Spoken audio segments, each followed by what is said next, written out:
Hello दोस्तों, welcome back to favourite channel forex blaster और मैं हूं आपका host Ravi. Learning learning learning learning is always the key. Forex market के अंदर कामयाब होना है तो बगैर सीखे आप लाखों डॉलर पे डाल लेंगे, you will always be a failure.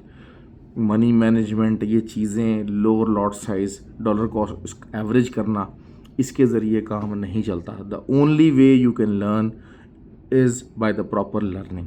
Learn किए बगैर और टाइम दिए बगैर इस फील्ड के अंदर कामयाबी नहीं है। उसी के लिए फ्री व्हाट्सअप ग्रुप है। फ्री व्हाट्सअप ग्रुप ज्वाइन करने के लिए ऑक्टाफेक्स और एक्सनेक्स का IB लिंक और व्हाट्सअप नंबर नीचे दिया हुआ है। उस लिंक के जरिए आप जो है वो अकाउंट बना के you can be the part of the forex blaster community. और जहाँ पर हम लोग लर्निंग के ऊपर बहुत ज़्यादा फोकस देते हैं, ऑब्वियसली सिग्नल्स वगैरह सारा कुछ साथ साथ है, लेकिन मैं हमेशा से यही एक बात है, आप जितने भी लोग अगर आपको कोई फॉरेक्स फील्ड के अंदर ट्रेडर मिलेगा जो कि प्रॉफिटेबल है, वो हमेशा आपको ये बात करेगा कि भाई काम सीखो। बगैर सीखे कोई शॉर्टकट लगाए इस फील्ड के अंदर कामयाबी नहीं है, और अगर है तो वो बाय फ्लूक लिमिटेड है। लक, लोग बहुत सारे लोग इसमें लक आजमाने आते हैं मेरा भाई। लक जो है ना, वो अगर आप आजमाना चाहते हैं तो ट्रेडिंग के बजाय casino is the far better place, जहाँ पर बहुत सारी गेम्स के अंदर आपको लक जो है वो उसमें ऑड्स आपके बेहतर होते हैं। ट्रेडिंग के अंदर by luck you won't be able to survive. और एक अगर आपने रेगुलर इसको ट्रेड करना है, रेगुलर इसको करियर बनाना है, तो फिर लर्निंग इज़ द पाथ। खैर जी, मंडे की बात कर लेते हैं। बहुत इंपॉर्टेंट वीक है। गोल्ड और सिल्वर दोनों मेरे हिसाब से जो है वो गैप डाउन ओपनिंग आनी चाहिए, क्योंकि एक तगड़ी रेजिस्टेंस जो कि S3 रेजिस्टेंस थी 2378, वहाँ से गोल्ड रिजेक्ट हुआ है, और सेम है सिल्वर के ऊपर रिजेक्शन ज़्यादा आई हुई है। अब मंडे वाले दिन अगर इन रिजेक्शन कैंडल्स या डोजीज वगैरह अगर आप कह लें उनको, अगर इनकी फॉलोअप कैंडल्स बनती हैं तो फिर मार्केट मज़ीद नीचे जा सकती है। लेकिन अगर मैं आपको बताता हूँ कि वही बात है कि 52 can be a big support. 47 से लेके 50 पिप्स का area, that can be a big support. अगर आपको बाय करना है, ऑब्वियसली 78 के ऊपर का बाय स्टॉप वाला ऑप्शन मौजूद है, लेकिन बिल्कुल 2390 एक अर्ली रेजिस्टेंस है जो कि आपको सामने आ सकती है। और अभी 1260 के ऊपर मार्केट क्लोज हुई है। अगर 52 के ऊपर रीटेस्ट करती है मार्केट और पॉजिटिव स्ट्रक्चर बनाती है तो you can go on the buying side, लेकिन 33 उसके बाद एक स्ट्रक्चर आ जाएगा जहां से आइडियली मैं बाय करने की सोचूंगा। अच्छा, अब न्यूज़ वगैरह काफ़ी आना शुरू होगी। होता क्या है कि जब मार्केट जो है वो बुलिश होती है तो उसके बाद न्यूज़ क्रिएट भी होना शुरू हो जाती हैं, जिनकी इतनी as such value as such वो नहीं होती। एक असल चीज़ यही है कि सेलिंग में मार्केट को अगर जाना है तो मार्केट ऑब्वियसली जो है वो थोड़ा सा बाइंग साइड को आपको देखना पड़ेगा, क्योंकि नीचे के जो एरियाज़ हैं जहाँ पर आपको लिक्विडिटी क्रिएट करनी है वहाँ रिटेलर्स को बाय में बिठाना पड़ेगा। अब होता क्या है कि असल चीज़ क्या है कि CPI डाटा भी आना है, तो उस पॉइंट ऑफ व्यू से हर बंदा भी एक्सपेक्ट कर रहा है कि जी CPI कम होती चली जाएगी और इंटरेस्ट रेट डिक्रीज़ होने के चांसेस हो जाएंगे, जिसकी वजह से जो है वो मार्केट के अंदर आप समझ लीजिए कि बहुत ज़्यादा जो है वो चांस हो जाएगा कि मार्केट जो है वो बुलिश हो जाए।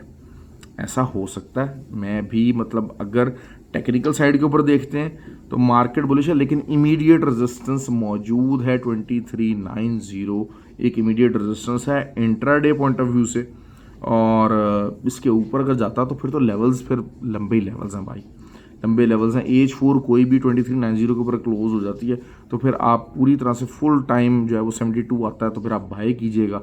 72 से लेकर 78 का area, that could be a very very big buying area, लेकिन मैं नीचे से बाय करने को प्रेफर करूँगा। बाय स्टॉप इस लेवल के ऊपर लगाना थोड़ा सा रिस्की होगा। तो ये चीज़ है। ऑयल की बात कर लेते हैं। ऑयल की अब एक इमीडिएट बड़ी तगड़ी रेजिस्टेंस जो H4 स्ट्रक्चर के ऊपर बन रही है वो $80 आप कह लीजिए रफली, या 79.80 कह लीजिए। ये एक H4 की स्ट्रक्चरल रेजिस्टेंस है, और इसके नीचे जब तक मार्केट है you can keep on selling, ऊपर का एसएल दीजिए, सेलिंग करते रहिए। नीचे से लोअर लो बनाने की पोजीशन के अंदर ऑयल मौजूद है। अगर थोड़ा बहुत रिट्रेस करता है और वही चीज़ है कि it can give you a very very good opportunity for the selling, लेकिन एसएल इसके ऊपर का होगा। ये मैं आपको बार बार बता रहा हूँ, एसएल आपको इसके ऊपर का रखना पड़ेगा, तब जाके मार्केट में आप नीचे की तरफ लंबे लेवल्स देख सकेंगे। Nasdaq obviously it is bullish, लेकिन जिस हिसाब से न्यूज़ आई हैं डेट सर्कल्स की और हर चीज़ की, तो resistance is also there. Friday वाले दिन जो है वो थोड़ी सी ज़रा, मैं इंट्राडे पॉइंट ऑफ व्यू से अगर बात करता हूँ ना, तो जो जितनी चीज़ें बुलिश हो रही थी ना, उनकी क्लोजिंग थोड़ी सी वीक आई है, उसमें प्रॉफिट टेकिंग जो है वो थोड़ी सी नज़र आ रही है। तो दैट मीन्स कि मंडे वाला दिन भी एक रिट्रेसमेंट डे हो सकता है। रिट्रेसमेंट देखें, क्योंकि मैं एक बड़ी सिंपल से बात करता हूँ कि एक चीज़ है आपका जो है बुलिशनेस उसके अंदर रहना, और एक है रिट्रेसमेंट। तो रिट्रेसमेंट इज समथिंग के मार्केट रिट्रेस हुई है and can give you buying opportunity, और एक है मार्केट रिवर्सल। तो इन चीज़ों का फ़र्क है हमेशा से।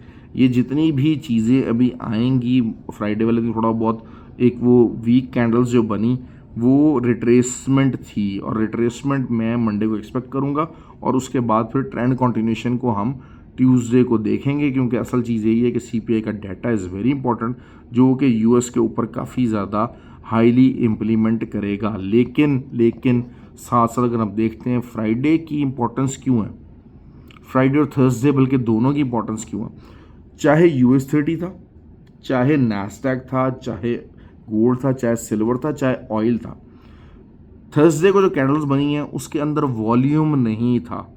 दे were a big buying candles, buying की अच्छी तगड़ी कैंडल्स थी, लेकिन विदाउट द वॉल्यूम थी। Volume always plays a very very vital role. मैं हमेशा आपको, जब भी मेरी ट्रेनिंग्स जो मैं कंडक्ट करता हूँ सब कुछ है, अब इंशाल्लाह जो है वो दुबई को हम देखेंगे कि दुबई में सर वीज़ाज़ का जो है वो अगले हफ्ते ही पता लग जाएगा, तो फाइनल डेट आ जाएगी।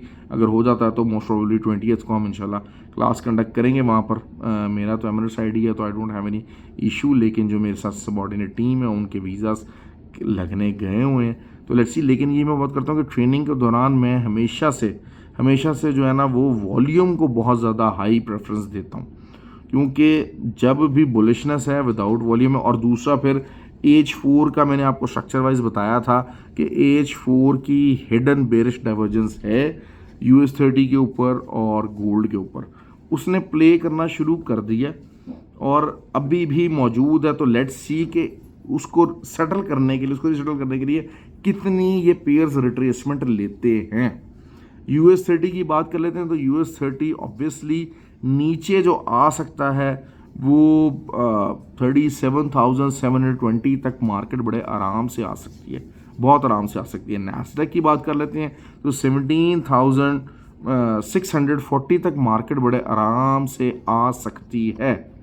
इस चीज़ को आपने ओवरलुक नहीं करना है, क्यों? क्योंकि एक और चीज़ भी है, अगर सीपीआई का डेटा भी ऑन द लोअर साइड भी आएगा तब भी जो है वो जो इंडेक्सेस हैं उनके ऊपर प्रेशर बन सकता है। और बहुत सारी जो फ्राइडे वाले दिन जो मार्केट्स थी ना, वो पहले ही ऑलरेडी प्रेशर के अंदर आ गई थी, तो उस प्रेशर की कंटिन्यूशन मंडे वाले दिन हो सकती है। तो इंडेक्सेस जो है वो आपको बहुत अच्छा जो है वो आपको रिट्रेसमेंट दे सकते हैं। दूसरा ये कि एक्सएनजी अब इन एरिया से इसको दोबारा से एक दफ़ा रिजेक्शन पकड़नी चाहिए। जो लोग एक्सएनजी को ट्रेड करते हैं उनके लिए अच्छा मौका है कि वो इस रिजेक्शन को पकड़ सकते हैं, लेकिन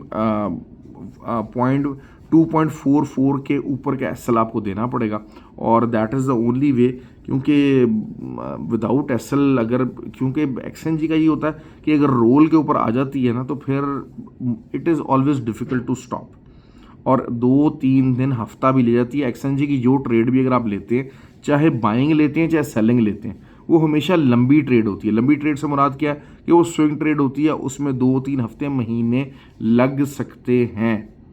you always have to keep that in mind.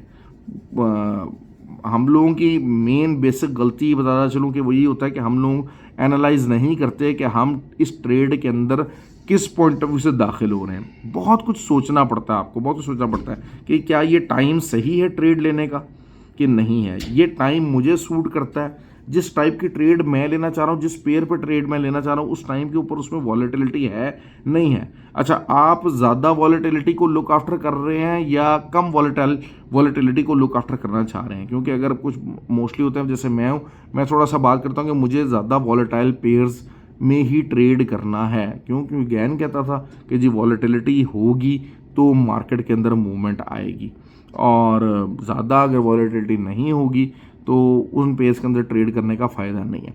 लेकिन बहुत सारे लोग होते हैं वो कहते हैं कि यार नहीं, हमें जापानीज सेशन के अंदर और जो है वो यूके सेशन के अंदर ट्रेड करना है, हमें अमेरिकन सेशन के अंदर ट्रेड नहीं करना है क्योंकि वॉलेटिलिटी बहुत ज़्यादा हो जाती है।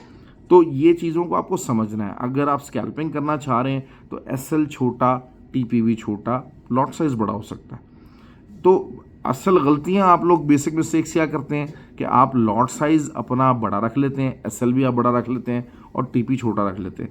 दैट इज़ सम, जो मैं चीने मीने ग्रुप कहता हूं कि जनाब चीने मीने ग्रुप आपको बर्बाद कर देते हैं और सारा कुछ बिड़ागर कर देते हैं, उनमें आप ये चीज़ अक्सर देखेंगे। उनका टीपी 120-30 पिप्स का होता है और एसएल कम से कम 70-80 पिप्स का होता है। ऐसे ग्रुप्स को अवॉइड कीजिए, ऐसे ग्रुप्स को फ़ौरन से पहले एग्जिट कर दीजिए। मैं बता दूं आपको, क्योंकि आपकी साइकोलॉजी जो है, जो कि बहुत इंपॉर्टेंट रोल प्ले करती है लॉन्गर टर्म, अगर आपको ट्रेडर बनना है तो आपको साइकोलॉजी के ऊपर बहुत ज़्यादा वर्क करना है। तो जो ऐसे ग्रुप्स हैं वो हमेशा आपका सत्यानाश फेर देंगे। तो ये मैं आपको एक एक्सपीरियंस ट्रेडर के पॉइंट ऑफ व्यू से कह रहा हूँ, एक सक्सेसफुल ट्रेडर के पॉइंट ऑफ व्यू से कह रहा हूँ, क्योंकि बात वही होती है कि अक्सर जो है सक्सेसफुल ट्रेडर नहीं होते, वो एनालिस्ट होते हैं। तो एनालिस्ट जो है वो तो क्या करेगा जी, ये यहाँ से ऊपर जाएगी तो मार्केट ऊपर बैठ जाना, यहाँ से जाएगी तो यहाँ नीचे बैठ जाना।